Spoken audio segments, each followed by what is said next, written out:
Buenas noches, les damos la bienvenida a todos ustedes a la apertura del curso central del Centro de Estudios Psicoanalíticos José Blecher. El Centro de Estudios cuenta con 40 años de experiencia de transmisión del psicoanálisis a colegas, estudiantes avanzados, educadores, médicos, psiquiatras, psicopedagogos y a todo aquel que se interese por el psicoanálisis.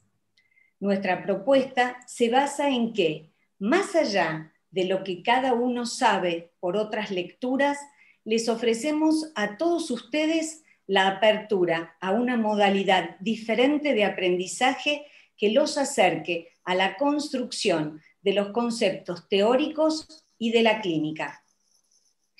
Si bien el Centro de Estudios siempre dictó cursos presenciales, hoy, por esta coyuntura, los cursos son a distancia y se pueden consultar en la página de APA para más información.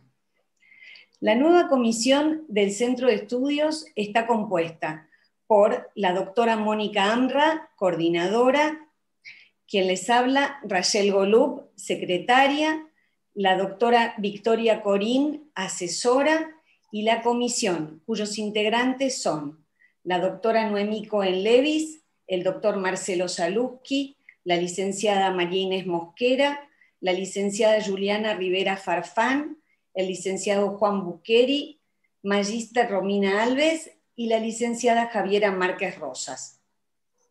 El curso central tiene ya previstas las próximas fechas. Todos los terceros jueves del mes vamos a dar la clase y a profundizar sobre este tópico, ¿por qué curan las palabras? La próxima clase será el 20 de mayo y contaremos con la presencia del doctor Abel Feinstein y del doctor Oscar Paulucci, quienes disertarán sobre el discurso analítico y la palabra en transferencia. Asimismo, el 17 de junio, la clase estará a cargo de la doctora Hilda Katz y del doctor Carlos Tehuel, que van a exponer sobre las alternativas de la cura por la palabra en el psicoanálisis de niños.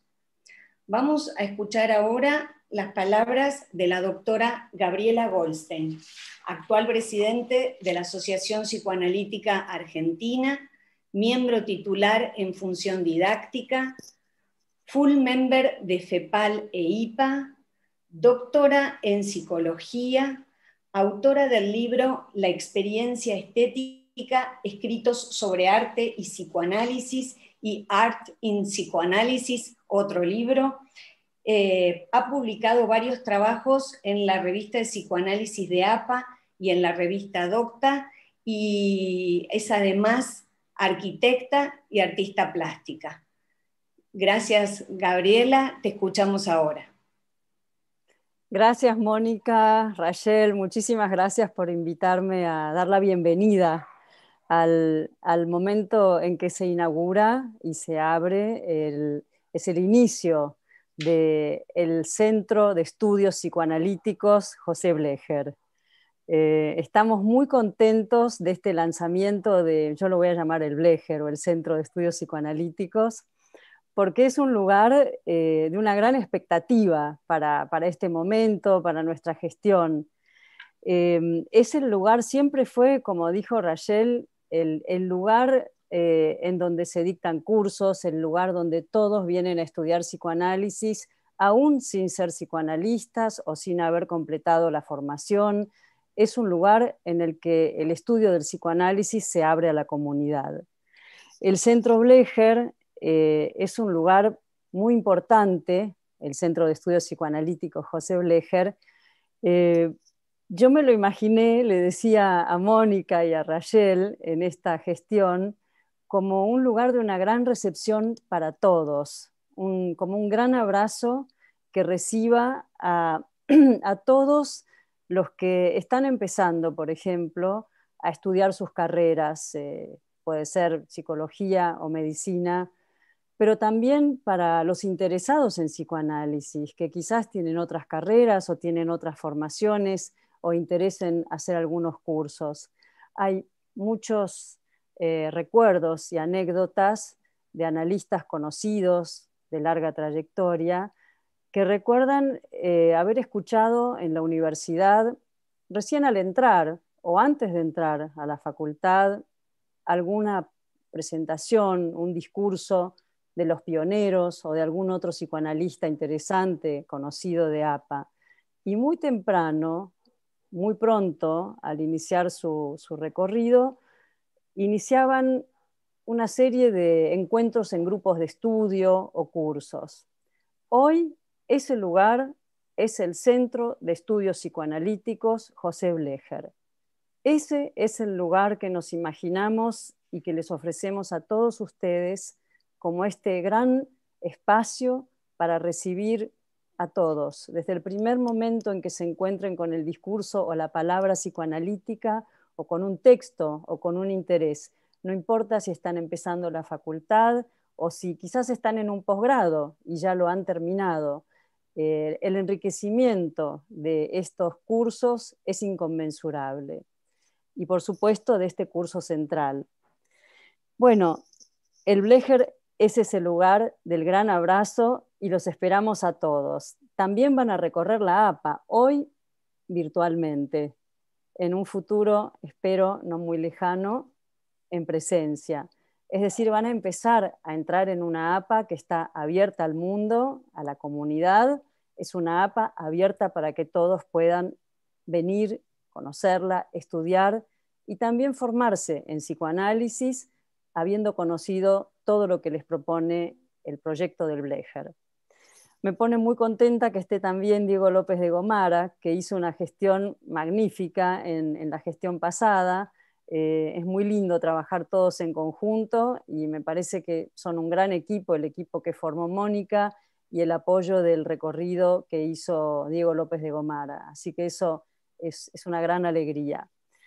Y también, bueno, quería decirles que el título que eligieron para este curso central me parece magnífico, ¿no?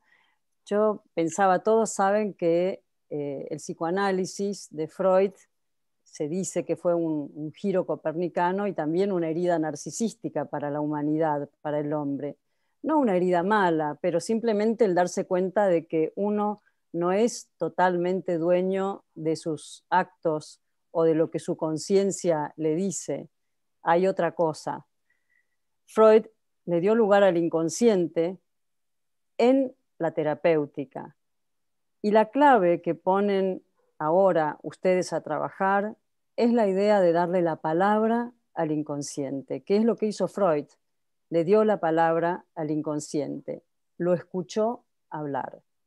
Ese es uno de los más grandes descubrimientos, el inconsciente en el dispositivo analítico en transferencia. Por supuesto que en los cursos y en el curso central van a descubrir muchas más cosas que van a compartir con todos. Y tanto escuchó Freud, tan abierto a la escucha, que de su paciente, una de las primeras, esto seguro lo van a nombrar Mónica y Diego, escuchó Talking Cure, ¿no? La paciente no quería que Freud le hable y quería hablar. Entonces le dijo, déjeme hablar. Entonces Freud dijo, esta es la cura por la palabra, ¿no? O sea que me parece magnífico iniciar el curso central con este gran tema que es pregunta, apertura, que es ¿por qué curan las palabras? Bueno, les deseo un gran éxito, que sé que lo van a tener. El Centro de Estudios Psicoanalíticos Blecher está abierto para todos y sé que pronto van a venir muchísimos jóvenes de espíritu y todos los que van a cursar el central y todos los cursos que propone el Blecher. Muchísimas gracias y bueno, sigan adelante. Adelante, Rachel. Gracias. Bueno, desde 1890, en su artículo Tratamiento psíquico, tratamiento del alma, Freud nos dice que el recurso para abordar el sufrimiento, ya sea de perturbaciones anímicas o corporales, es la palabra, ya que ellas son, en efecto, el instrumento esencial del tratamiento anímico. El ego podrá poner en duda esta afirmación, pero Freud enfatiza: será preciso emprender un largo rodeo para hacer comprensible el modo en que la ciencia consigue devolver a la palabra una parte siquiera de su pristino poder ensalmador. Dice Lacan en 1953, en Función y campo de la palabra: el psicoanálisis no tiene sino un medium, la palabra del paciente. Y recorto la cita para seguir. Ahora bien, toda palabra llama a una respuesta, y agrega que no hay palabra sin respuesta, aunque esa respuesta sea el silencio. El psicoanalista es el destinatario de esa palabra. Es la palabra en transferencia la que nos permite acompañar a quien nos consulta porque sufre, porque lo que cura en el análisis es la relación repetida, regular, intensa, afectiva entre un analista y su paciente. Ha pasado poco más de un siglo del nacimiento del psicoanálisis. Hoy vivimos en un mundo que se mueve con imperativos de goce y tiempos vertiginosos.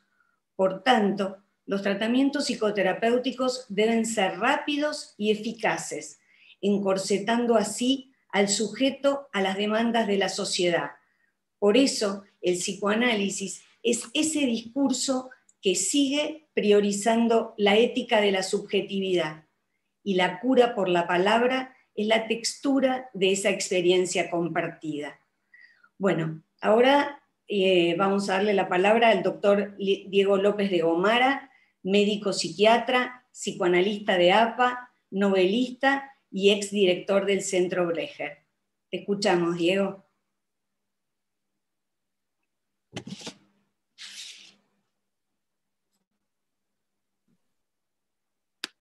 ¿Ahí me escuchan? ¿Hola? Bueno, ¿por qué curan las palabras? Bueno, muchas gracias Mónica y muchas gracias Gabriela por la invitación a participar de esta actividad que abre el curso central 2021 del Centro de Estudios José Blecher, centro que tuve la posibilidad de coordinar durante 4 años hasta fines del año pasado bajo la gestión de Claudia Bonestein.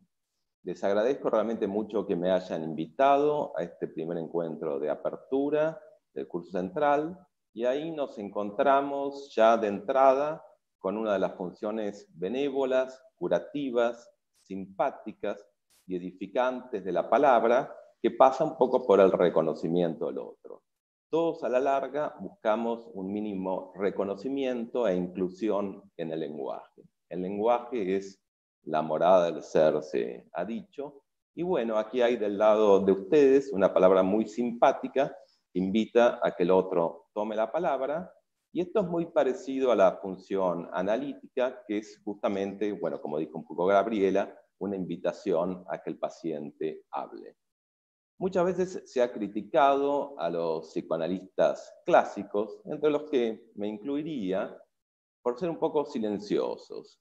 Pero es justamente ese silencio a veces del analista una habilitación y una invitación a que alguien, en este caso el paciente, que ha sido seguramente y desde su más tierna infancia envuelto por las palabras del otro, envuelto por un lenguaje que ya estaba esperándolo desde antes incluso de que naciera, como un vestido casi prêt-à-porter, desde antes incluso, a veces el lenguaje estaba esperando al sujeto de que fuera concebido, bueno, pueda decir este paciente algo propio.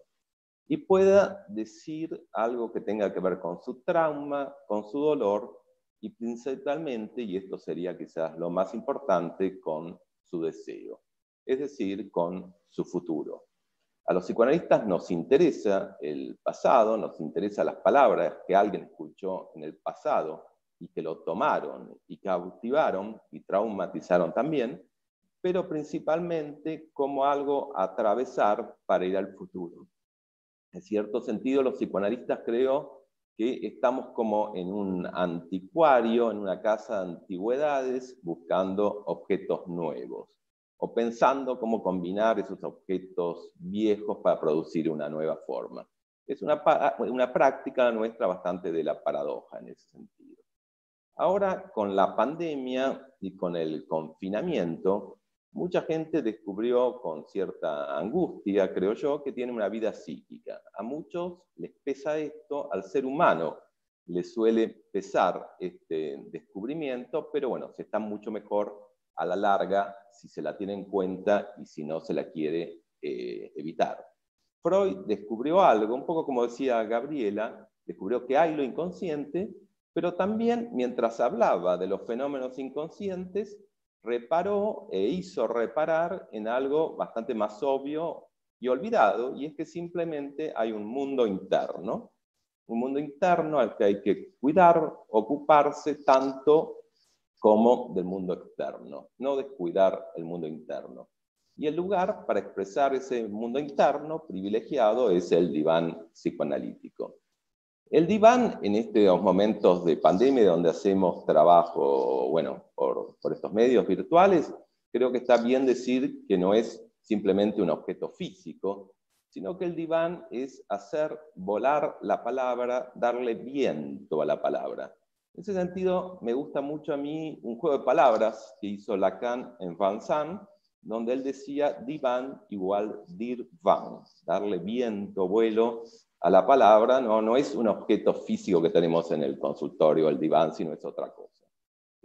Por eso podemos trabajar también en tiempos de pandemia. El psicoanálisis, diría, es un encuadre donde se viene a buscar no se sabe qué palabras de alguien que supuestamente sabe, que tiene esas palabras. Después podemos ver qué tiene el psicoanalista realmente para ofrecer, qué se puede esperar de un psicoanálisis. Pero esa es un poco la expectativa inicial. Y el contrato analista-paciente, que es un contrato, creo yo, que es bueno poder ponerlo en palabras, más o menos desde el principio, no dejarlo muy tácito. A veces con la prisa del mundo moderno, de la que nos hablaba Rachel, nos olvidamos a veces de explicar un poco bien el contrato psicoanalítico, y el contrato consiste en que en la búsqueda de ese saber del paciente, se van a jugar allí, van a reflotar escenas de amor y odio antiguas, olvidadas por el paciente, eso que se llama transferencia, y de lo que creo que van a hablar en el próximo encuentro. Pero bueno, es importante poder aclarar al paciente, poner buenas palabras de entrada, para que éste entienda, y en ese punto yo creo que el psicoanálisis sí es didáctico, está bien esa palabra, que hay escenas, un drama de amor y odio, que debe ser atravesado y no salir corriendo en la búsqueda del saber que le concierne al paciente. En ese sentido hay unas palabras muy clarificadoras que debemos tratar de poner prontamente en juego. A veces también hay pacientes que esto ya lo saben antes de venir, a otros hay que un poco explicárselo, pero el gran problema también es que muchos, aún sabiéndolo, después se empeñan en olvidarlo. Un primer análisis podría pasar por simplemente aceptar la dimensión de la transferencia y estar dispuesto a pensarla, vivirla un poco y no escaparse. Entonces hay mucho trabajo con las palabras inicial para que el paciente un poco comprenda esto. Hay también en el psicoanálisis un encuadre ético y que también es bueno poder ponerlo en palabras, más o menos inicialmente, que es un encuadre fundado en la suspensión, fundado en poner entre comillas nada menos que el juicio y el mundo. Nadie va a ser juzgado moralmente en un análisis y el mundo externo, va a tener durante un tiempo un valor relativo. El mundo más bien va a ser metáfora, o el mundo externo más bien va a ser metáfora de otra cosa. Y esa suspensión que vamos a hacer del juicio y del mundo va a ser, o la vamos a hacer, para hacer valer o darle lugar a un principio freudiano fundamental que sería ir ahí donde eso ha estado, donde eso estaba, el yo debe advenir, dice bueno, Freud en el yo y el ello. Buscar el tiempo perdido del traumatismo, de la angustia, de la herida, del deseo. Por supuesto, gran parte, por ejemplo, de la historia de la literatura, ya con el descubrimiento de la nostalgia, por ejemplo, en la Odisea, ha pasado por poner en palabras y escribir o tratar de escribir ese tiempo perdido. Y desde siempre hay testimonios de personas a las que un libro les cambió la vida. En general, sí, yo las personas que encontré a los que un libro le cambió la vida, es decir, un compendio de palabras les cambió la vida, siempre vi que ese libro a la larga era recomendado por alguien.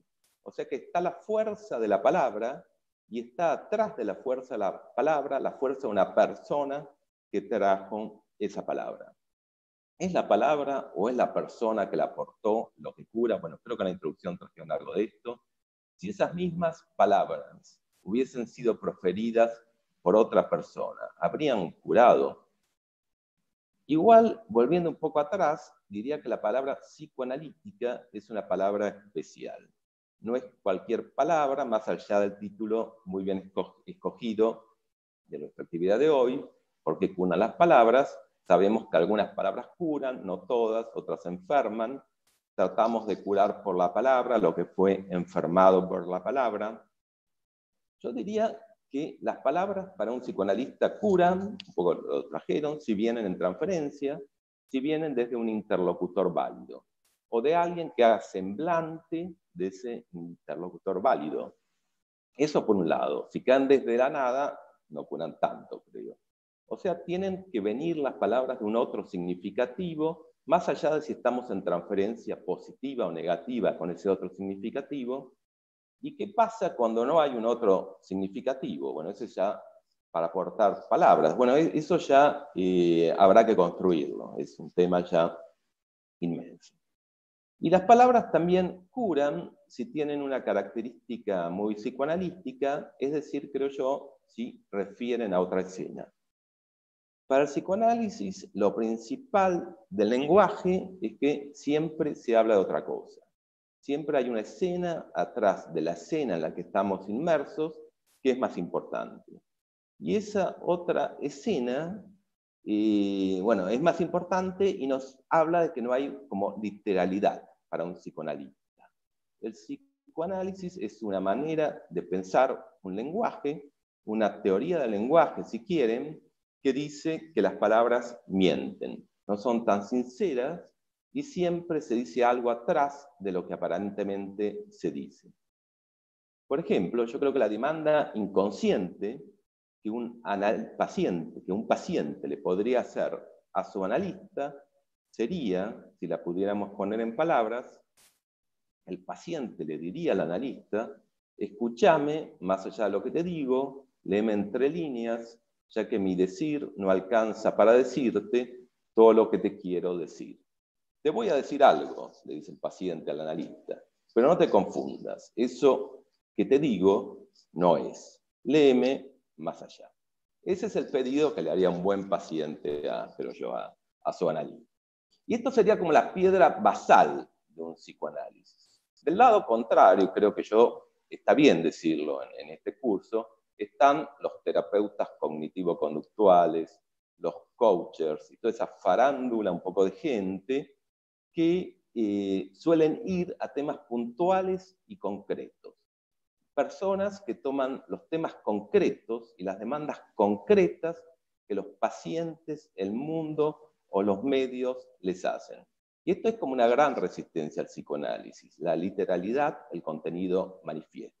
A veces incluso aparecen terapeutas definidos desde el contenido manifiesto. Alguien especializado, no sé, en trastornos obsesivos, compulsivos, alguien especializado en la depresión, en la vejez, qué sé yo, en niños con problemas escolares. Todo eso, bueno, está bien, es una definición de un ser profesional a partir de algo muy manifiesto y no de una fantasía inconsciente. Puede ser que estas prácticas tengan un efecto aliviador temporal, porque su palabra puede venir desde alguna transferencia, desde algún otro significativo transferido.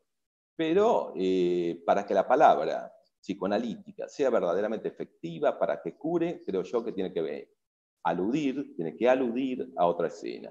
una escena que está del otro lado del leteo, del otro lado del río del olvido.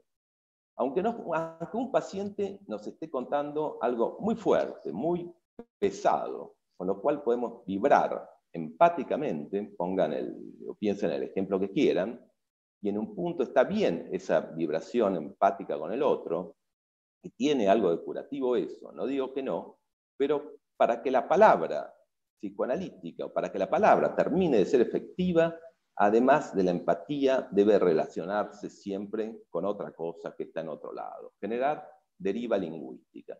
Por eso el psicoanálisis es un humanismo, vibra con el otro, aloja su dolor y su situación concreta, pero también es un transhumanismo, trata de ir un poco más allá del encuentro afectivo y cognitivo concreto con el otro.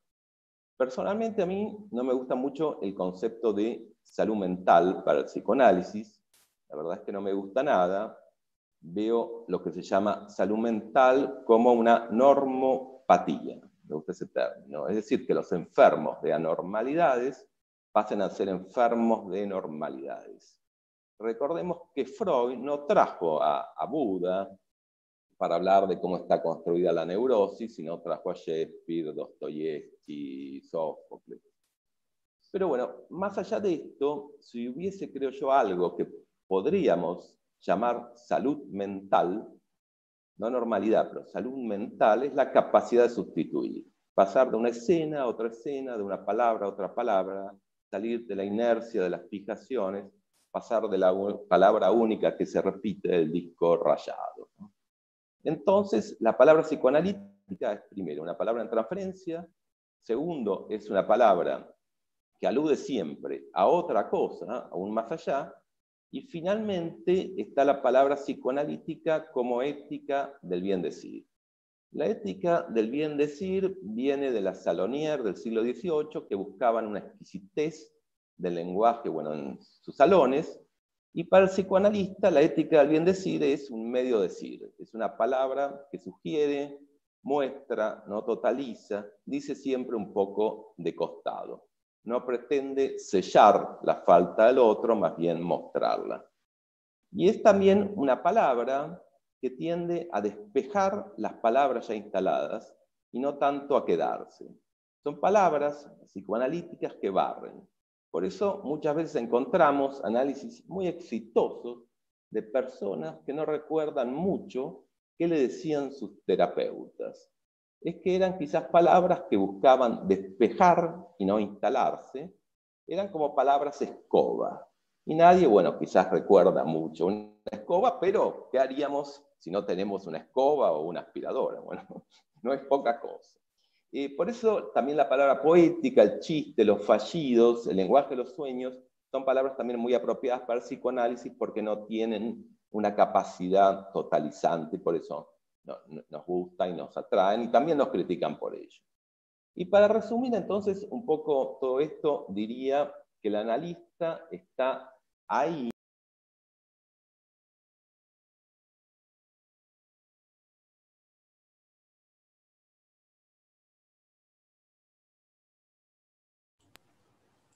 Bueno, ¿me escuchan ahí?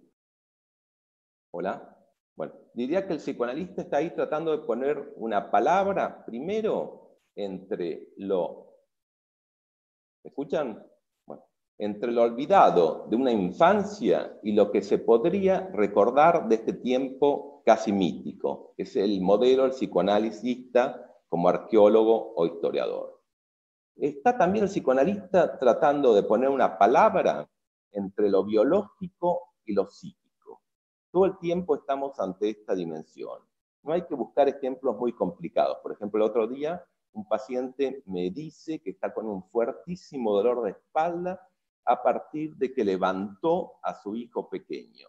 Bueno, vean la dimensión inmensa que se abre ante un comentario tan sencillo en una sesión. Todo lo que se puede pensar sobre eso, la unión psique-cuerpo. Por supuesto podemos dejar pasar un comentario así, pero bueno, lo inmenso de todo esto.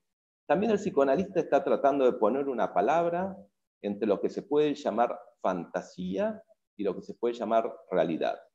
trata de poner una palabra para que la fantasía de un paciente, la fantasía inconsciente del paciente, no sea su realidad, y de esta manera poder un poco abrir el espacio a la otredad, salir del solipsismo de Descartes. La palabra psicoanalítica es una palabra, bueno, que ayuda a salir del mundo psíquico propio y poder ver algo afuera. Es, creo yo, una tarea inmensa poder separar fantasía inconsciente de realidad exterior. Me atrevería a decir que en las personas no muy analizadas o no analizadas es casi lo mismo. Estos territorios están muy confundidos. Es necesario el psicoanálisis para que la fantasía no sea la realidad. Está también, el psicoanalista está tratando de poner una palabra entre la vida y la muerte. No estamos hechos solo de eros, sino también de tánatos. Y en este imbricado pulsional, el psicoanalista trata de poner su palabra. Solemos horrorizarnos de la pulsión de muerte de los otros para generalmente no escuchar lo velado de la propia. Y generalmente, cuanto más silenciosa es la pulsión de muerte, sabemos que esta mejor hace su trabajo. También tratamos de poner una palabra entre lo que se repite en nosotros como pieza de museo y lo que podría ser una novedad. O sea, tratamos de poner una palabra entre tradición y creación para que la vida sea menos monótona. También tratamos de poner una palabra entre lo que tenemos de estructural y universal y la historia personal, singular de cada uno.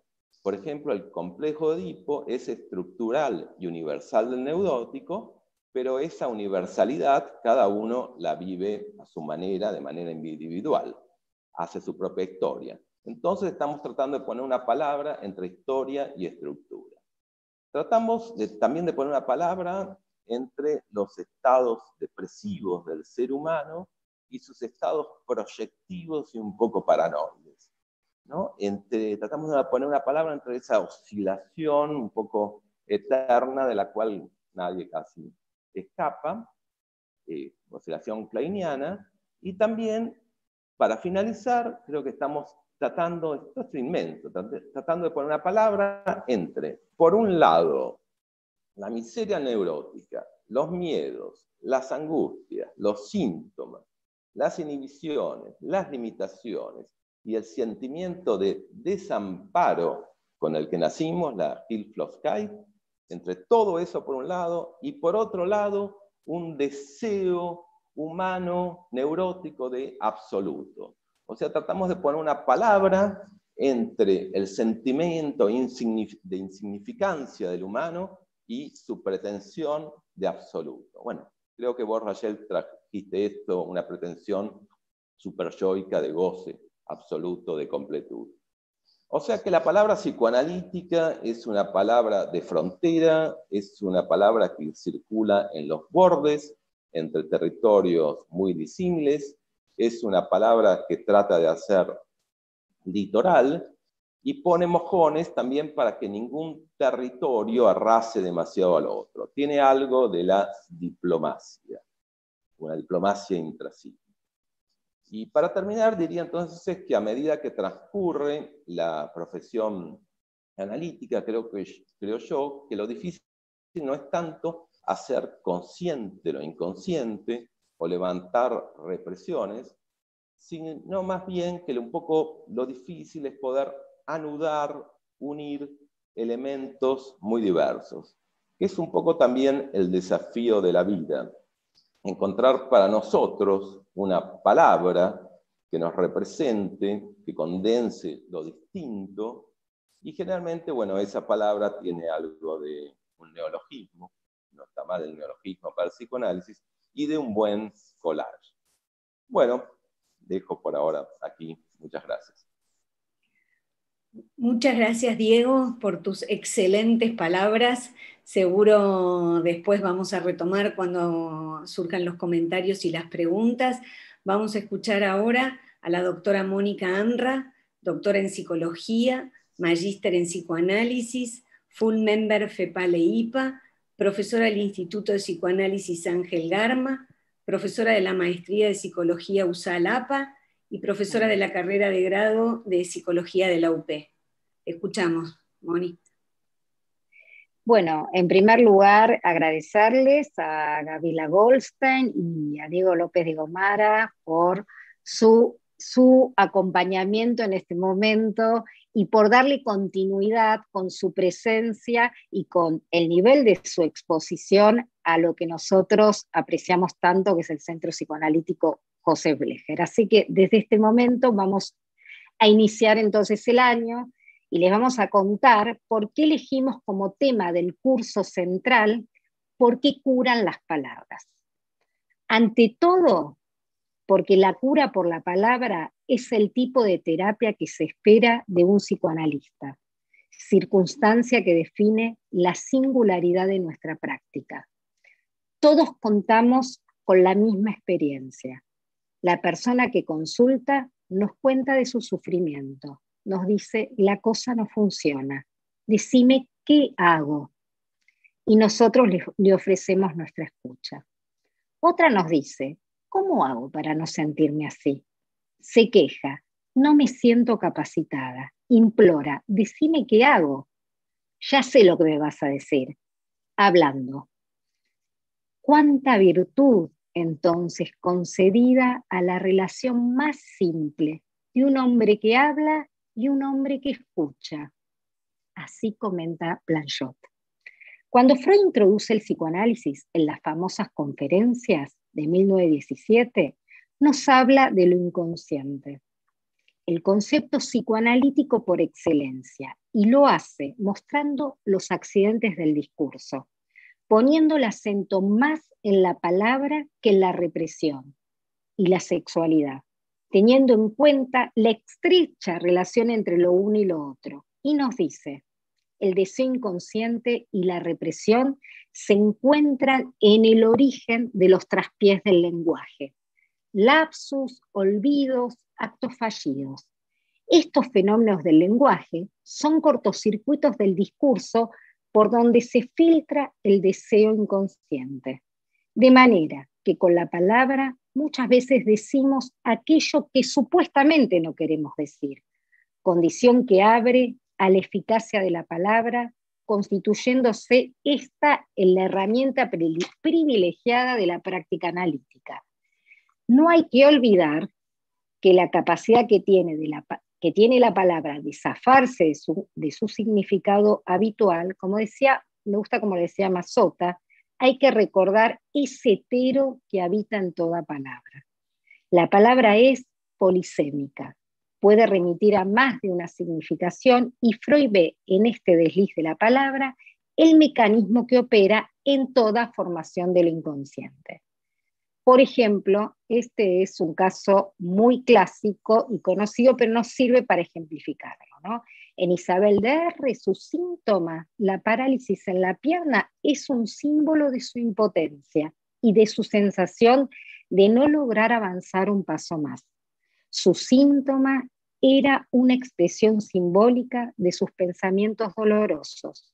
Su parálisis motora era una parálisis simbólica. Freud decía un símbolo némico, lo cual nos lleva a suponer entonces en la represión responsable de la formación del síntoma un operador simbólico y en el síntoma un mensaje a descubrir, un enigma a despejar. En el síntoma yo diría una palabra retenida y en la palabra la herramienta que nos permite ingresar en la trama del síntoma desentramándolo. Y sucede entonces que con la palabra no solo se curan las mentes, sino también los cuerpos. El análisis le devuelve la palabra al paciente para que pueda pensar y tolerar sus conflictos. Y en este sentido, la palabra tiene un efecto liberador. Es porque algo ha sido atado a la palabra que el discurso en el análisis puede desatar. Ahora bien, volvamos al inicio. ¿Por qué curan las palabras? Porque el sujeto puede curarse hablando. Ana O le enseñó a Breuer y más tarde a Freud, como decía Gabriela, la talking cure, consistente en que sus síntomas desaparecían cuando ella misma encontraba su explicación. La Talking Cure se realizaba solo con palabras que liberaban a Ana de la opresión que sus síntomas le generaban. Por eso el método catártico se encuentra en el origen del psicoanálisis, puesto que solo pretendía que el paciente encuentre lo que está en él y lo ponga en palabras. Esta es la especificidad del psicoanálisis, lo que está en nosotros. Sin embargo, esto tiene un giro a lo largo de los años. A medida que la experiencia analítica avanza, no todo podrá ser comunicado por la palabra. El síntoma hablará en análisis y lo olvidado se actuará en el entre-dos de la dupla analítica, donde la transferencia será el escenario en el cual cobrará vida un drama mudo e invisible, que logrará inscripción en los psíquicos y acceso a la palabra, pero ya no por parte del paciente como pasaba con Anao, sino a través del otro que es el analista.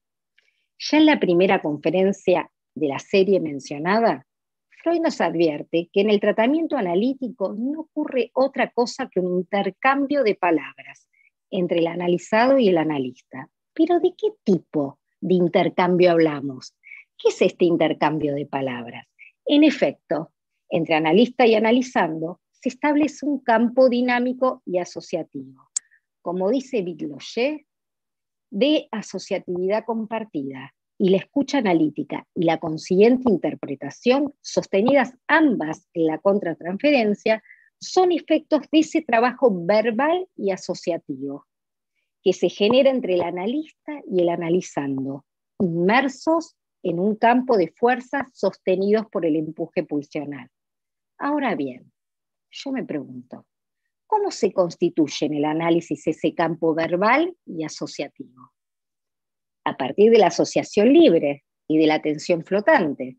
Ambas reglas fundamentales son procesos de comunicación entre el analizante y el analista, donde la palabra pierde su significado original para conseguir otro, que hace emerger el sentido y la historia de la verdad del sujeto.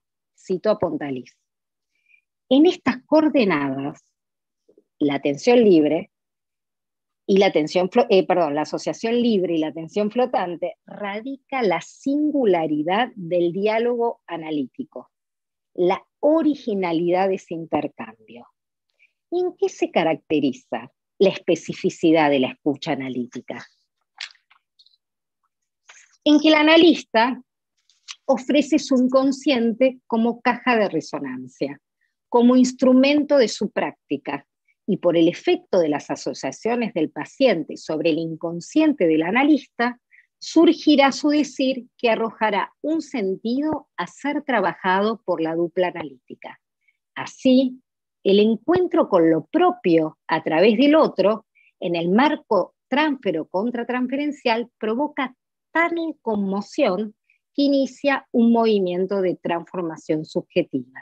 Quizá en esta circunstancia reside el principal mérito de Freud, que es el de haber enriquecido la cultura con una forma sorprendente de diálogo, donde a través del otro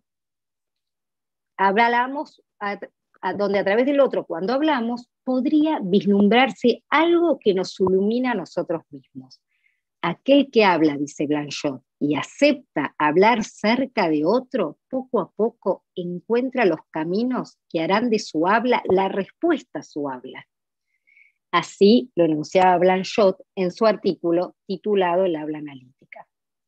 La posición del analista en la clínica siempre es activa, siendo su escucha activa. ¿Por qué? Porque inviste el discurso del analizando, transformando la urgencia, el que hago, en demanda de ser oído. Y de este modo abre el juego asociativo.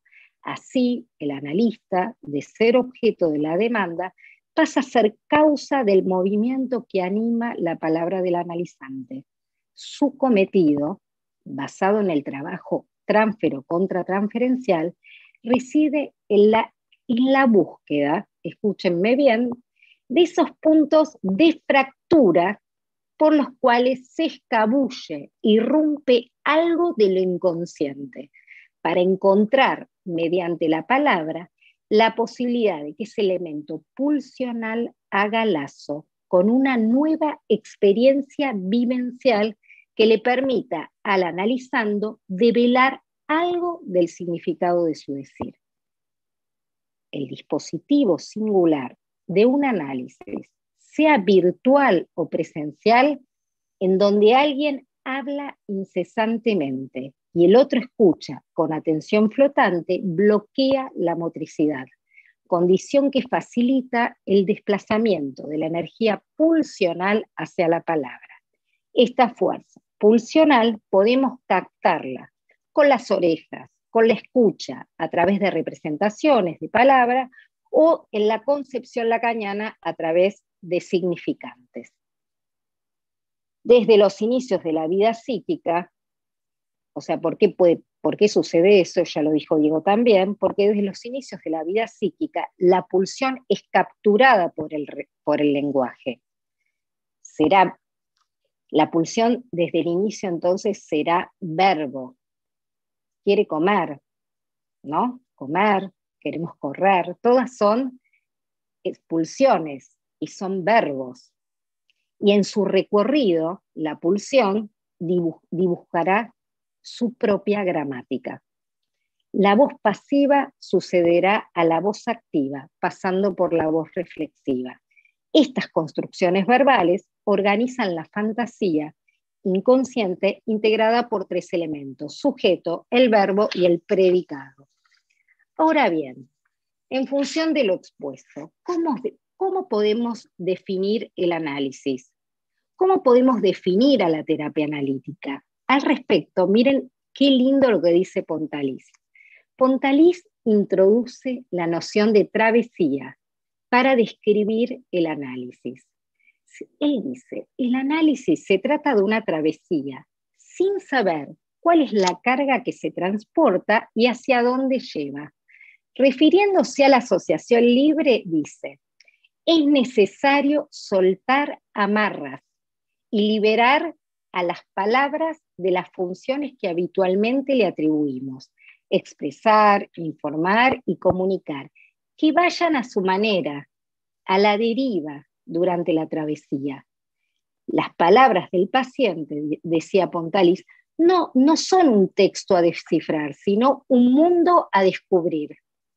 Recomienda a los analistas que no se apresuren a traducir las palabras del paciente, no reemplazar con teoría las construcciones que el analizado trae, no apresurarse, permitir que el paciente se detenga a riesgo de perderse. Benjamin decía, perderse es estar plenamente presente, es ser capaz de sumergirse en la incertidumbre y el misterio, y no es acabar perdido, sino perderse, lo cual implica que se trata de una elección consciente, una rendición elegida.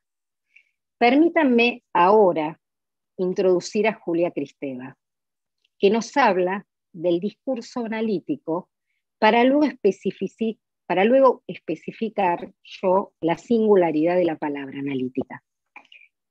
Kristeva destaca el amor como motor de la cura y nos habla del discurso analítico como discurso amoroso, en el que se actualizan los avatares de la historia amorosa del paciente. Se reviven sus decepciones, sus heridas narcisistas, puesto que el analista pasa a ser la causa última de su bienestar o malestar. Este poder que se le otorga al analista en el aquí y ahora, lo llamamos, como dijeron, transferencia, y es la razón de la eficacia de la palabra en la cura analítica. La transferencia moviliza, dice Kristeva, el cuerpo y el alma de ambos integrantes de la dupla analítica a través de la palabra. El sujeto, al manifestar sus demandas y los deseos que lo atraviesan, dirigiéndolos a su analista, posibilita el acceso a la eficacia de la palabra. Por eso, escuchar analíticamente es atender al discurso transferencial, teniendo en cuenta que todo sujeto que recurre al análisis lo hace a causa de una falta de amor. Y como afirma Kristeva, será la restitución de la confianza y la capacidad amorosa que se despliegan en el vínculo transferencial las que conducirán toda experiencia analítica que devendrá siempre escritura de una nueva historia de amor. El discurso psicoanalítico es el resultado de la articulación del aparato psíquico con el aparato del lenguaje. La palabra analítica realiza una verdadera conversión en lenguaje de todo lo que ella misma expresa. Representaciones de cosas, afectos, estados del cuerpo propio, manifestaciones compulsivas, intentos de pasaje al acto y hasta el deseo mismo. Sea el dispositivo virtual o presencial, siempre la palabra analítica será una palabra encarnada por la representación cosa, que al producirla hace el tiempo rodar. Es en y por el lenguaje que el ser humano se constituye como sujeto. El lenguaje está en la naturaleza del hombre. El sujeto habla al otro y es hablado por el otro, como esto de las envolturas que traía Diego. En torno a la polaridad yo y tú señalada por Benveniste, la pulsión realiza sus destinos, transformación en lo contrario y vuelta sobre sí mismo, y de este modo va emergiendo la propia subjetividad. Así como el lenguaje se actualiza en la palabra sonoriza el pensamiento inconsciente, otorgándole cualidad sensorial de manera... me perdí. Sonoriza el pensamiento inconsciente, otorgándole cualidad sensorial de manera de ser captado por la conciencia. Con esto quiero decir que si bien somos sujetos del inconsciente, necesitamos despertar la conciencia para ser consciente de lo inconsciente. Y de este modo disponer de partes y aspectos nuestros que hasta ese momento estaban fuera de nuestro alcance. En los momentos de mayor fragilidad psíquica, la palabra puede desbordar por fuera de la esfera del lenguaje, a través de lo alucinatorio, de la somatización, de la actuación. Y será en transferencia, en el marco del encuentro analítico, el lugar donde el analista se prestará a auxiliar al paciente, prestando sus representaciones y poniendo sus palabras a disponibilidad. Antes de finalizar, dedicaré unas palabras a la transmisión del psicoanálisis, tarea que llevamos a cabo en el Centro de Estudios Psicoanalítico José Blecher hace aproximadamente, como dijo Rachel, 40 años, y que se materializa en la lectura como práctica de enseñanza, concepción que se apoya en la idea sostenida por Victoria Corín, nuestra asesora, que el psicoanálisis es la teoría de una práctica. Haciéndome eco de una afirmación de Granoff, diré que en Freud hay una palabra que enseña al producirla. Su palabra ocupa una posición profética, posición que se caracteriza en dar testimonio de una manera única de la relación del sujeto con lo que podríamos llamar la intimidad de su vida. El objeto de su palabra, el objeto de su deseo. Para que esa palabra profética no se vuelva efímera, será necesario apropiarnos de la misma. Por eso los invitamos a hacerla propia, construyéndola a partir de las lecturas que proponemos en el centro de estudio, sin poner en riesgo la originalidad y el potencial creativo de cada sujeto en cuestión. Muchísimas gracias. Gracias, Mónica. Muy, muy buenas tus palabras. Felicitaciones a todos. Y bueno, hay un montón de agradecimientos, buenos deseos, felicitaciones en Facebook, en YouTube, desde Argentina, Brasil, México, Perú, Honduras, Chile, Bolivia. En YouTube desde el Chaco, Tigre, también Montreal, Córdoba y Bariloche. Por otro lado, la doctora Alicia Kirchner felicita al doctor Diego López de Gomara por su ponencia y enfatiza que el analista se especializa en las palabras, retomando lo que decías. Por ahora no me han llegado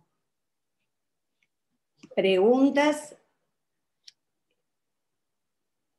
así que quizás pensando en todo lo que venimos trabajando, la fuerza de las palabras en un momento como este, tan particular de un mundo que está cambiando y que nosotros cambiamos, tanto porque el paradigma cambió, el psicoanálisis nos está incluyendo en esta posibilidad de seguir escuchando con nuestro marco teórico, que con el inconsciente, la pulsión, la sexualidad infantil y la transferencia hace que sigamos pudiendo escuchar, aun cuando este tiempo es tan complejo, tan difícil y tan adverso, ¿no? Con toda la fuerza que tienen las palabras en este recorrido entre un paciente y un analista en ese campo dinámico, como decía Mónica recién.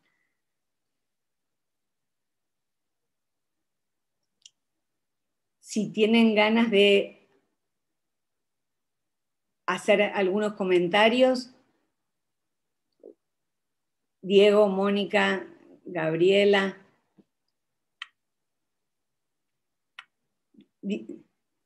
Diego.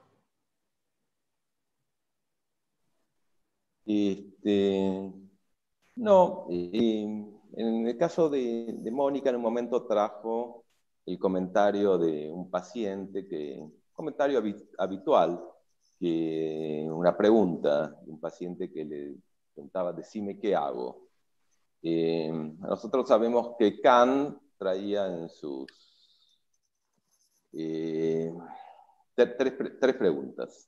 Decime qué puedo esperar, qué puedo conocer, qué puedo hacer, justamente. En las tres críticas aparecen estas tres preguntas. ¿Qué puedo conocer, qué puedo esperar y qué puedo hacer? Entonces está el tema de qué se puede esperar un poco de un psicoanálisis. Por un lado, también Mónica traía algo de Pontalis, y a mí me hizo pensar en la palabra sentido. Es importante reparar en que los psicoanalistas tomamos la palabra sentido en sus tres acepciones. Sentido como significaciones, pluralidad de significaciones, sentido como sensación. A veces si vemos una persona hablando en un lenguaje extranjero que desconocemos totalmente, vemos cómo goza de sus palabras, esas palabras están cargadas de alguna afectividad, ahí hay una psicosexualidad. Y también está la palabra sentido, también es victoriosa en el sentido de algo que va hacia un lado, ¿no? Hacia dónde va el paciente, hacia dónde quiere ir, ¿no? Con todo esto que trae con sus palabras.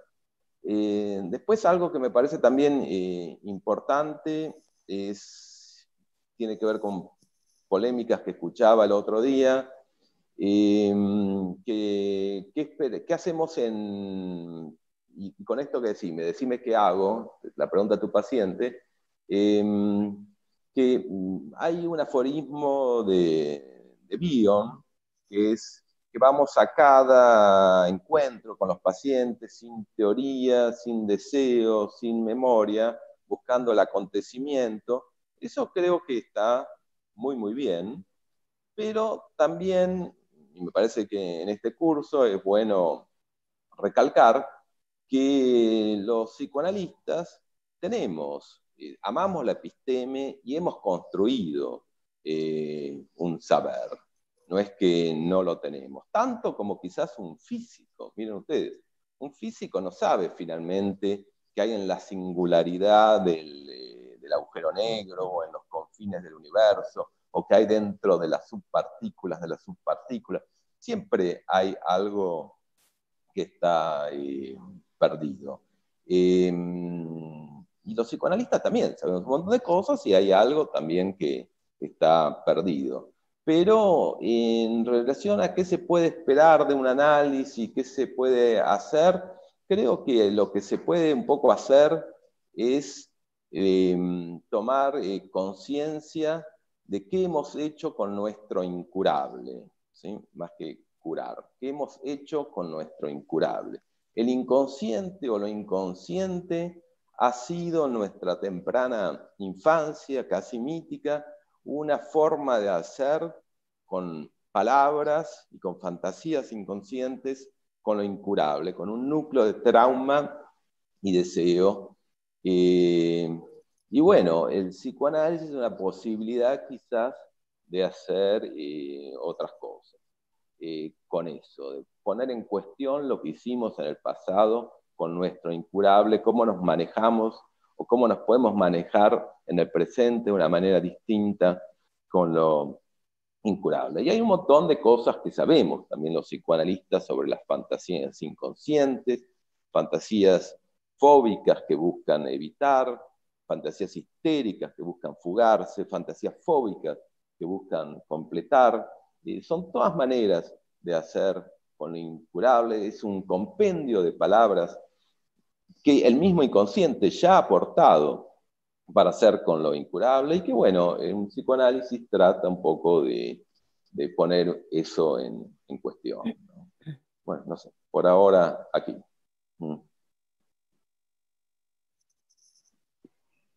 Mónica, ¿querés hablar? Porque hay algunas preguntas que están llegando, buenísimo. Las quería volcar.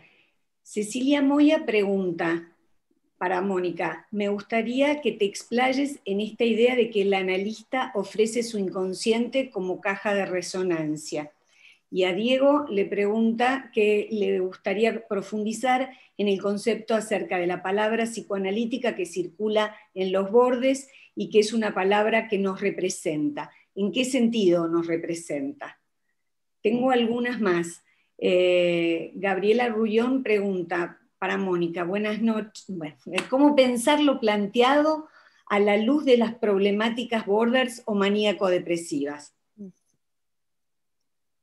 ¿Les paso algunas preguntas más? ¿Sí? ¿Cómo piensan hoy lo virtual y la percepción en el análisis actual? Y Alicia Kirchner pregunta: ¿dónde poner el acento? ¿En la transferencia o en la contratransferencia?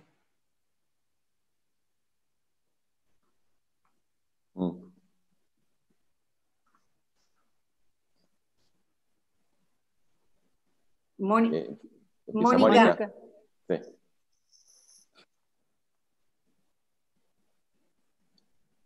Bueno, digamos que se está poniendo lindo, empiezan a aparecer las preguntas, realmente qué bueno, porque nos hacen pensar y nos permiten aclarar nuestros pensamientos. Me parece como que es muy importante lo que trajo recién Diego. Yo lo pondría obviamente en mis palabras, porque de eso se trata. Me parece que en el origen, ¿no es cierto?, el psicoanálisis, como decía yo al principio, y como también traía Gabriela Goldstein, ¿no?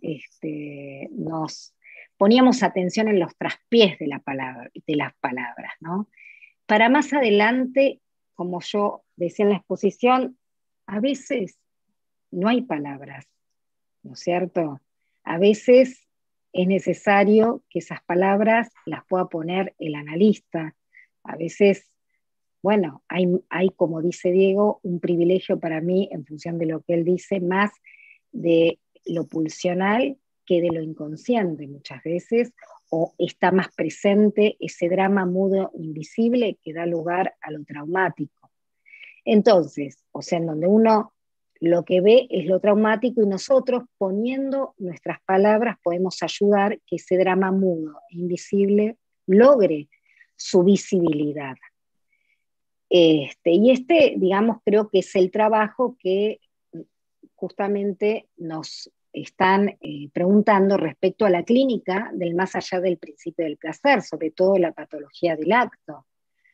¿sí? En donde nosotros tenemos que poder ofrecer, ¿no es cierto?, nuestras representaciones, nuestra modalidad de funcionamiento psíquico a fin de poder procesar psíquicamente y representar y lograr que el paciente escriba aquello no inscrito en él mismo.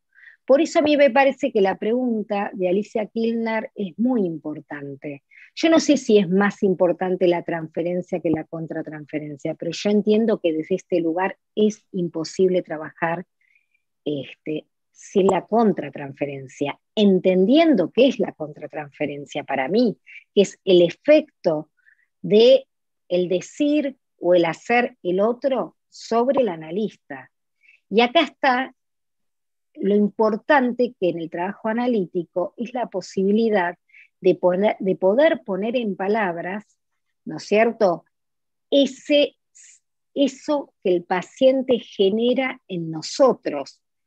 Cecilia Moya preguntaba, ¿pero qué es eso que el inconsciente, que el analista, que en el analista el inconsciente es el instrumento de su práctica? Eso quiere decir que todo lo que en ese momento ocurre, en ese campo dinámico y asociativo, es efecto de lo que está pasando en la dupla analítica. Y eso que está pasando en la dupla analítica es importante que el analista pueda ponerlo en palabras. Y ahí podemos pensar, porque es importante el análisis personal del analista, porque es aquello justamente que va a poder, digamos, hacer vibrar el instrumento de su práctica. ¿Vibrar a través de qué? A través de ponerlo en palabras y que esas palabras puedan ser percibidas por la conciencia del analista. Por eso yo pienso muchas veces que no solamente sin contratransferencia no hay análisis entendida desde el lugar que estoy enunciándolo, sino que no hay análisis sin la conciencia, porque la conciencia necesita recepcionar y el único elemento por lo cual se puede recepcionar aquello que el analista capta a través de su inconsciente es a través de la palabra, de esa palabra en transferencia. Eso es lo que permite su eficacia. Hasta aquí.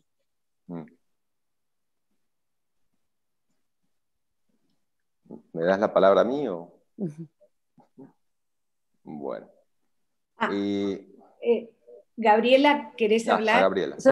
Quería decir una sola cosa, que no puedo esperar a escuchar la opinión de Diego sobre los conceptos de Mónica, porque me parece fantástico que ya se está abriendo un diálogo fuerte, por no decir un debate, que probablemente ya nos ponga en una linda tensión de modos de pensar en nuestra tarea psicoanalítica, ¿no? Y nuestros distintos modos de pensar por qué curan las palabras. Así que quería decir que estaba esperando escuchar, porque supongo que va a haber un lindo diálogo que se pueda activar, ¿no?, con esto.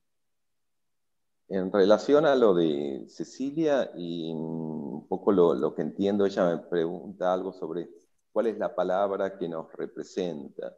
Creo que en el análisis, por un lado, está la cuestión de analizar, analizamos la fantasía inconsciente, analizamos el fantasma, analizamos lo que alguien ha hecho o las palabras que alguien ha puesto, que ya lo hizo el inconsciente, antes que nosotros, para defenderse y para regular algo del trauma y del deseo. Y por otro lado, hay algo a construir en un análisis que tiene que ver con el goce, o con nominar el goce, o qué soy en el goce, mi nombre de goce,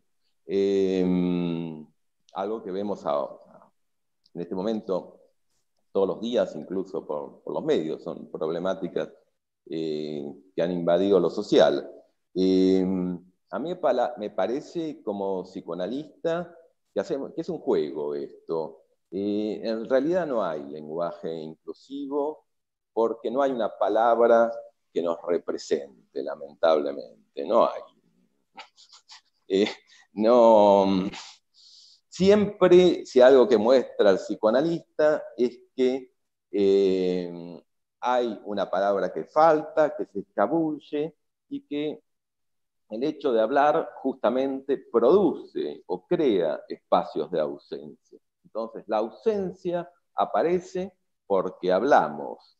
Hay algo que queda siempre, que es imposible de incluir. Igual jugamos, y cada uno, algunos juegan mejor, otros juegan peor, pero a ese goce innominable ponerle alguna palabra. Yo utilicé la palabra collage, no sé vos, Gabriela, de las artes plásticas, pero bueno, una palabra que pueda sumar una cantidad de cosas que más o menos nos identifique en nuestro yo social también, ¿no?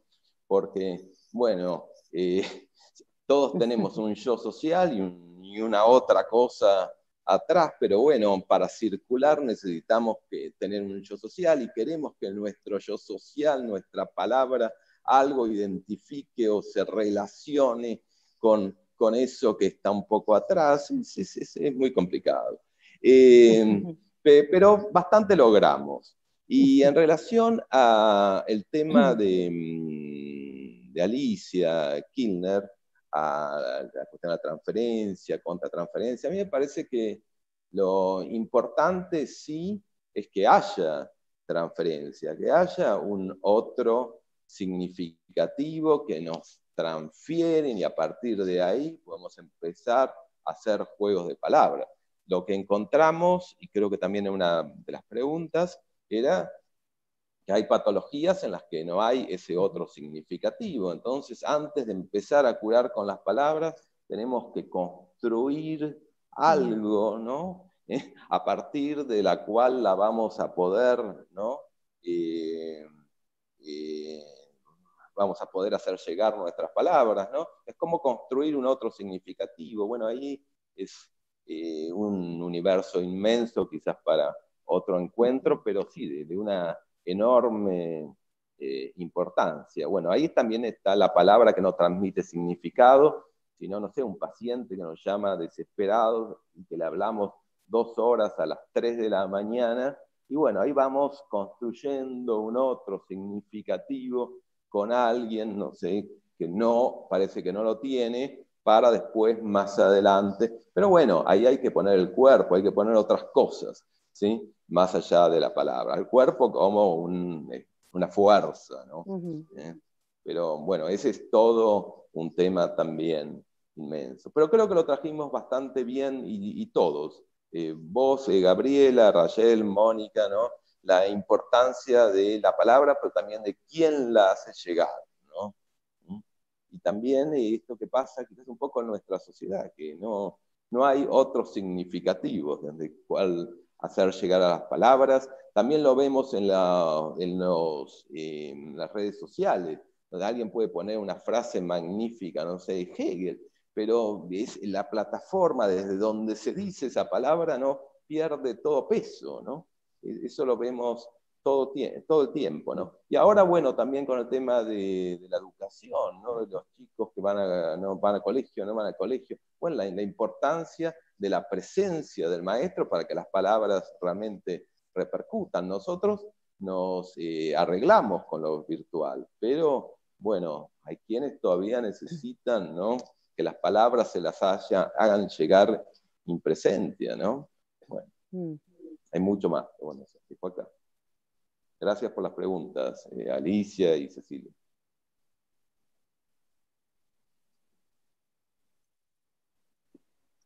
Moni, ¿querés decir algo? Desmuteate. Perdón, me olvido de que tenemos el silencio. No, estaba pensando, qué interesante, ¿no? Esto que trae Diego respecto a la construcción del otro significativo en análisis, porque de alguna manera él está diciendo, bueno, que la transferencia se construye. En realidad, en todo análisis tenemos que darle un tiempo, ¿no? A que esto ocurra, a que surja ese otro significativo. Pero bueno, también tenemos que tener mucho cuidado con nuestras palabras, porque tenemos que dejar que discurran las palabras del otro. Y también tenemos que tener mucho cuidado con, con nuestras propias construcciones teóricas, en el sentido de no tapar, ¿no? Ni bloquear, ¿no? El habla del otro. Entonces, la palabra es un instrumento fundamental, ¿sí? En la medida, y volvamos a insistir en esta idea, que evidentemente todas las conocemos, en la medida que nosotros podamos escuchar y esperar algo del otro. Obviamente, en los pacientes, ¿no? Que a mí me gusta llamarlo la clínica del más allá, la clínica del acto, digamos, ese acto es necesario poder darle un sentido en este vínculo transferencial con el analista. Y acá, digamos, las palabras tienen que tardar en llegar también. Porque como dijo Diego, y eso me gustó mucho que recordó a Bion, Bion tiene la teoría del continente y el contenido, ¿no es cierto? En donde es necesario que el dispositivo analítico se transforme en un continente y que pueda primero servir de continente, donde podamos poder trabajar el afecto para luego tal vez alojar contenidos. Y esto, digamos, es un punto importante de nuestra práctica clínica, en donde no abusemos de la palabra, digamos. No abusemos de los silencios, pero tampoco abusemos del exceso de la palabra. Bueno, eso quería decir. Asociando con esto que traes recién, hay una pregunta de Leni Aguilar Wolf que dice, me gustaría que profundizaran qué es lo que se habla en los silencios, eso que se habla en la palabra y la no palabra. ¿Qué pregunta? Wow. Diego. No, algo primero que... Porque bueno, él un poco que ya lo traje y también algo lo traes ahora vos, Mónica, es que es una experiencia extraordinaria el psicoanálisis porque justamente trata de dar un lugar o hacer escuchar la voz del otro. Y los pacientes se enojan. Yo dije, el psicoanálisis clásico, que es un poco silencioso, incluso yo me gusta incluirme en esa tradición, que está de modé, que se ataca, pero es justamente, ¿no? Muchas veces nos pasa, usted, doctor, me dice poco, no me dice mucho, pero y uno dice a ese paciente, pero usted que le han dicho tantas y tantas cosas todo el tiempo desde que nació, y los medios, y aproveche un poco este espacio, a ver qué puede decir, ¿no? ¿Dónde está su voz? ¿No?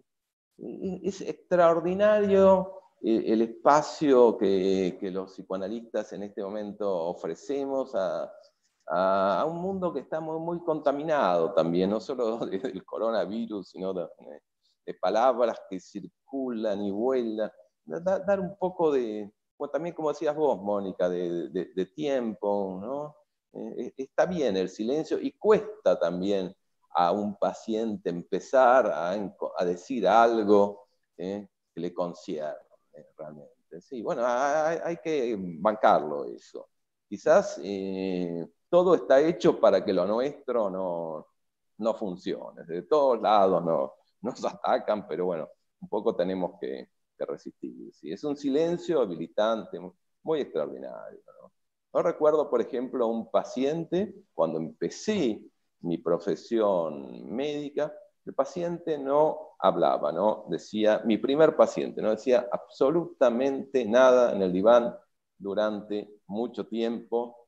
Yo le hablaba, mi primer paciente, yo a veces supervisaba, leía libros de técnica psicoanalítica, las 10 maneras de interpretar el silencio, cosas así, le interpretaba las 10 maneras de interpretar el silencio, muchas veces me quedaba callado, a medida que fue transcurriendo ese análisis me quedé callado, y después de 2 años esta persona me dijo que tenía que ir al extranjero y que terminaba su análisis. No había dicho nada en 2 años. Décadas después me lo encuentro caminando por la calle Florida, me reconoce esta persona y me dice, doctor, no sabe todo lo que me ayudó ese análisis. Bueno, fue un silencio que uno le dio, una posibilidad de decir algo que yo ni me enteré qué, pero bueno, no es poco. ¿Sí? ¿No? Trabajamos con lo imposible. Y es una poética lo nuestro, como dice, creo que vos decías, Mónica, traías a Cristeva, que habla de lo nuestro. Tenemos toda una lógica de cómo nos manejamos, pero también es una poética, está bien eso, no solo Cristeva dice eso, muchos más también lo dicen, ¿sí? Hay recetas, pero después, bueno, hay arte. Pero tenemos también ciencia y amor a la episteme y muchas cosas también sabemos los psicoanalistas. ¿Sí? Y también, digamos, la verdad que me gustó mucho el ejemplo que trajiste, Diego, porque también tenemos, como dice Cristeva, mucho amor. A mí me hizo acordar, respecto a esto que traía Diego y el silencio, una chiquita que, o sea, una mujer que es ahora, pero es una chiquita que llegó a análisis cuando tenía 11 años, traída por los padres. Durante, te diría, de los 11 a los 18, no habló, poco habló, solamente lo que hablaba para decirle a los padres, ¿para qué delante mío, ¿para qué le pagan? Llegó un momento, así decía, ¿para qué vengo? ¿Para qué le pagan? Ella era chica, entonces teníamos todos los juegos de mesa, a veces jugábamos, a veces no, entonces citábamos gente significativa de su vida. La madre que me decía, ¿vos cómo te la bancás? A mí me decía, ¿no? Por todo lo que esta chica hacía. Entonces, llegó un momento en el cual, a sus 17 años, le dije, bueno, Anita, me parece que ya es hora de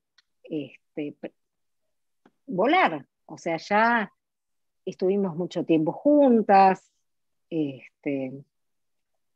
es hora de que, digamos, vos puedas, si no querés venir, no venir, ya está, ya sos grande. ¿Qué me contestó ella? Yo creo que ese fue el gran acto analítico. Ella me contestó, Mónica, este es mi espacio y este es mi lugar. A partir de ese momento que ella pudo decir, este es mi espacio y este es mi lugar, yo no lo voy a dejar, ahí se pudo empezar a hablar de ella. Pero fueron años de paciencia y mucho amor, como dice Cristeva. Si puede ser, Rayel, sí, ya estamos en hora. Querría... un comentario de Norma Báez que dice, clarísimo el concepto de la palabra en el contexto psicoanalítico, el concepto de significado y significante en el uso de las palabras. Y pregunta, ¿hay psicoanálisis en la atención virtual? Por eso se los quería leer, porque me parece que en este momento, quizás que ustedes puedan contestar en estos minutos y después Moni... ¿Vos querés decir algo, Diego? No, yo traje en relación a esto el ejemplo de Lacan cuando decía el diván es un dirvan, es un sirviento, no es un objeto del consultorio, es otra cosa. Sí, por supuesto. Trabajamos con palabras, así que por suerte para nosotros, ¿sí? Eso lo podemos hacer muy bien online. Salvo cuando tenemos que construir o hacer o trabajar con la falta de un otro significativo, ¿no? Ahí es más difícil, bueno, pero también lo intentamos. Gracias, Norma Báez, por la pregunta. Yo creo que sí, porque siempre la palabra está encarnada es una palabra encarnada la palabra analítica. Quizá, creo que Norma Báez no es psicoanalista, creo que es del área de la lengua, entonces es importante transmitirla de esta manera, que siempre la palabra analítica es una palabra encarnada.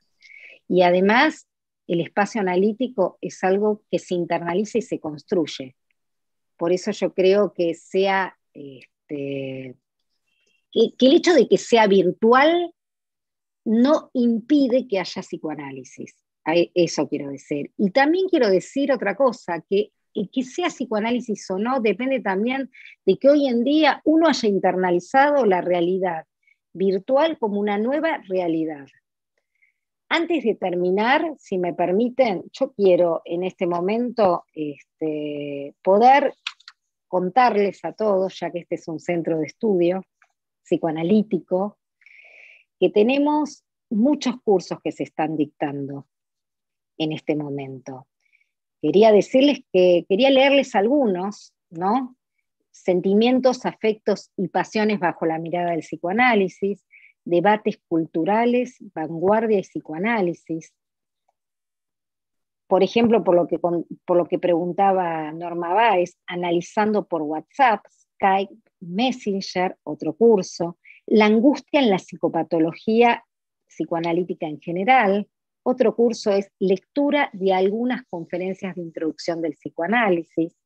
Tenemos una muy interesante que son posiciones femeninas en el amor, algunas mujeres trágicas, Medea, Julieta y Cordelia, psicopatología clínica y tratamiento psicoanalítico, autoinmunidad psíquica es otro, pandemia, envejecimiento humano, preconsciente apocalíptico, el psicoanálisis en sus orígenes, primeras conceptualizaciones, curso de formación en observación psicoanalíticas del bebé, método Stervic, los aportes de Winnicott ante los desafíos actuales, otro curso en la clínica psicoanalítica, en la educación y en la vida cotidiana, acerca de la teoría de la angustia, y hasta acá llegamos por ahora.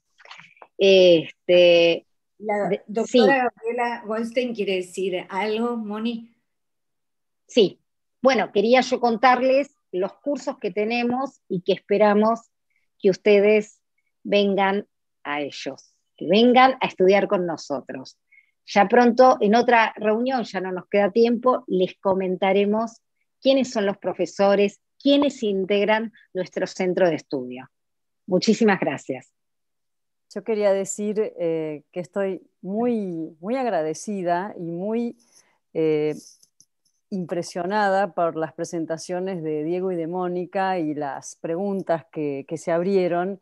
Me gustó muchísimo lo que surgió, porque fueron más allá de las palabras ustedes, al hablar del silencio y las palabras, ¿verdad? Y las grandes preguntas que tienen que ver con el psicoanálisis, llamémoslo actual, y un psicoanálisis, como dice Diego, psicoanalítico. ¿Cómo lo llamaste? Un psicoanalista, ¿cómo te nominaste?